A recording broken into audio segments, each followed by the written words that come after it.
of living, the cost of credit actually is projected to go a little bit up. But at this particular moment, I want us to delve into this particular topic. I was hoping to get that particular intro rolling, but it's still okay. The central bank released the inflation numbers for the month of August being 6.6%. And there's a lot of optimism. I want to bring in Ken Gishunga in this particular issue. Ken, looking at the CBK governor speaking on the performance of the economy and where it sits right now, is very optimistic looking at it. Why so? Indeed, Noah, the governor tried to paint a positive image of the future, to deliver a message of hope, and indeed in his role, one of his roles is really to inspire hope in the economy so that investors can come and invest more.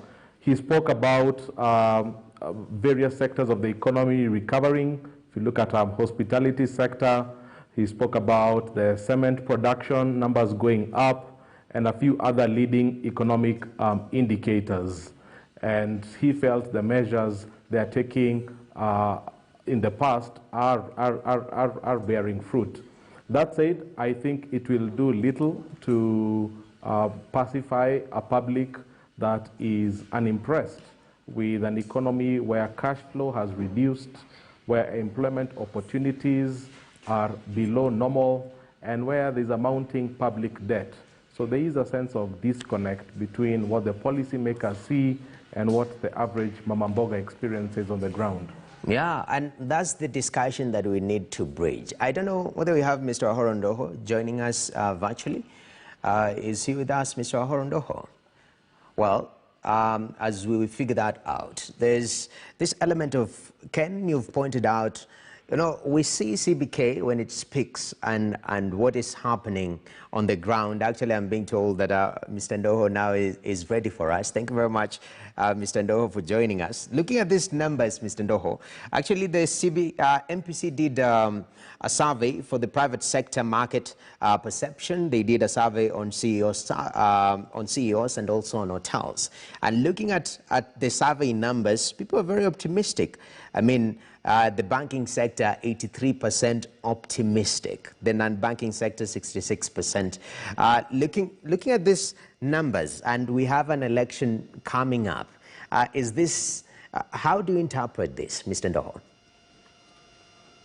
Well, it's a very interesting, interesting survey. One of the things that's clear to me is that the financial markets is about confidence, and so I'd expect that the buyers will be towards being more optimistic than not.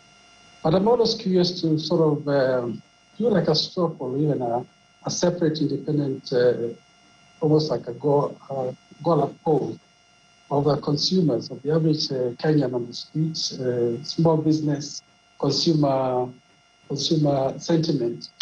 Because I think there seems to be a bit of a disconnect between what we read like that and what you sense on the streets. And so the extent to which that there's a difference between the two. I think I'm a bit concerned that I can understand why you'd be confident or you don't project confidence.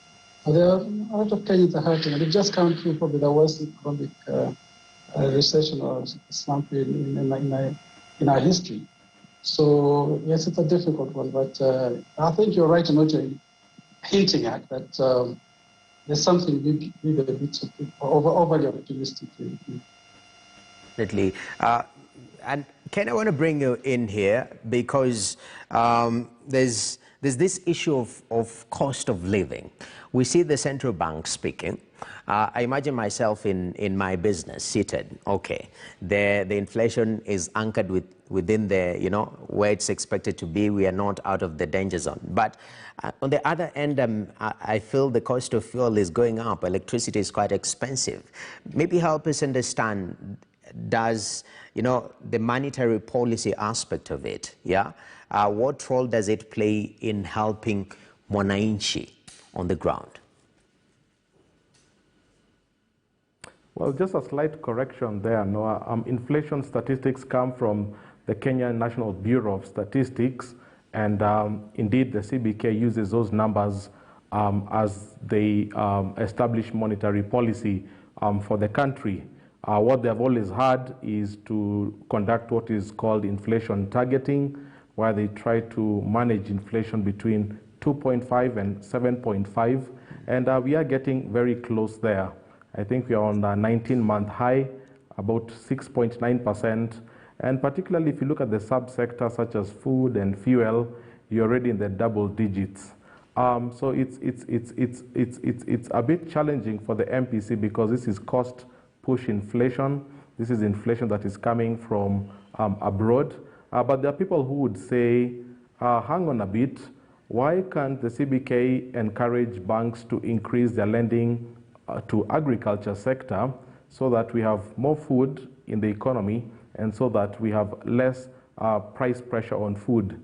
So I think that sense of helplessness that sometimes we get from the CBK when we look at inflation, I think it's a bit misunderstood. There is room towards encouraging banks to lend more towards that sector and creating that abundance in food that can cushion the country. Well, Mr. Ndoho, just still on the same line of thought in terms of what the Central Bank of Kenya can do. Actually, I'm being told, okay.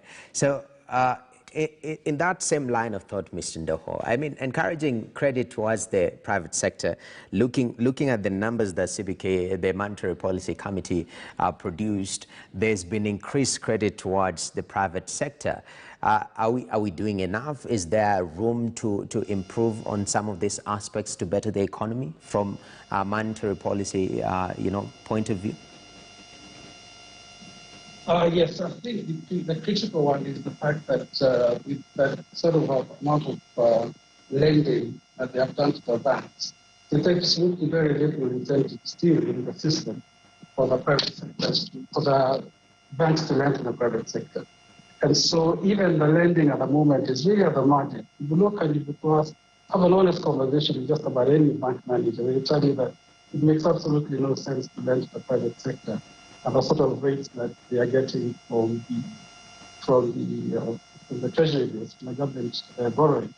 And even you are a manager, and you're in that sort of position, and you're given the option between earning 13% with no risk or lending to Kamau SMEX out in maybe Eastlands or Nairobi or one of our counties. It's a no-brainer. You will not lend you lend to go and just place it and need to put the money with the government. And so the question really still comes back to the same thing. We keep going around this. Even if liquidity is increased, it can only be increased by removing the borrowing of government and then literally forcing the banks to then have to lend to SME because the government has stopped borrowing from the banks. But as long as we have a skewed financial bias towards borrowing or lending to the government, it's going to be a very difficult proposition to square the round hole in terms of lending to the private sector. All right, thank you very much for that. We want to take a look at something different, and this touches on energy. We start with fuel. The Kenya Revenue Authority could lose billions of shillings in petroleum revenue if members of parliament agreed to a proposal annulling the amendment of the Petroleum Development Levy Order 2021. The levy was increased to 5 shillings and 40 cents a litre in July 2020 from 40 cents, with the intention of using the money to keep fuel prices stable when international oil prices increase. But as Brenda Kerubo reports, lawmakers are not convinced that the money is channeled towards the stabilization process. It continues to grip the country's attention. The high fuel prices. You are going to ask us what's happening with the price again. And are we going to tell them that you have applied the stabilization fund to another item of expenditure? National Treasury administers the Petroleum Development Levy on behalf of the Ministry of Petroleum and Mining. Data provided by the Kenya Revenue Authority indicates 2.165 billion shillings was raised in 2018-2019, 2 billion shillings in 2019-2020, and 25.88 billion shillings in 2020-2021. Treasury says only 6.6 billion shillings was drawn to compensate oil marketers for cutting their margins and quoting lower fuel prices for consumers. But it released a further 2.2 billion shillings to the Energy Ministry and 18.2 billion shillings to the Infrastructure Ministry. The account now has 3.6 billion shillings remaining. According to Treasury, that amount was not enough to stabilize fuel prices in the month of September-October 2021, since the Ministry of Petroleum had asked for 5 billion shillings. The fund does not have that money, and consequently, that request has not been honored. When there is a very specific purpose for this fund, the ministry went ahead and dispersed the same amount of money to Minister of Energy. I don't know what Minister of Energy was stabilizing. We have definitely moved away from what the regulations require. Actually, we are bordering on illegally applying the fund. Can you be able also to get money from another fund and put this money into this stabilization? Because what you are going to borrow is actually 1.4 billion, so that we can have stabilize the prices. The Committee on Delegated Legislation has recommended to the House to annul the amendment order in entirety, but Treasury warns any amendment of a tax law will lead to a supplementary appropriations bill that lowers the national government expenditure program. To put it bluntly, any attempt to cut the rates of taxes and levies imposed on petroleum products will have adverse effects on the budget. What will be the effect if we scrapped it and allowed the Kenyan to have this shilling himself in the pocket? We need more revenue. That is what I must say. It's a reality, and not having that revenue, that is where we go to borrow. And we have to watch our fiscal framework and our economy just to make sure that we don't continue having excessive fiscal deficits. Is it not possible to reduce our expenditure as a country and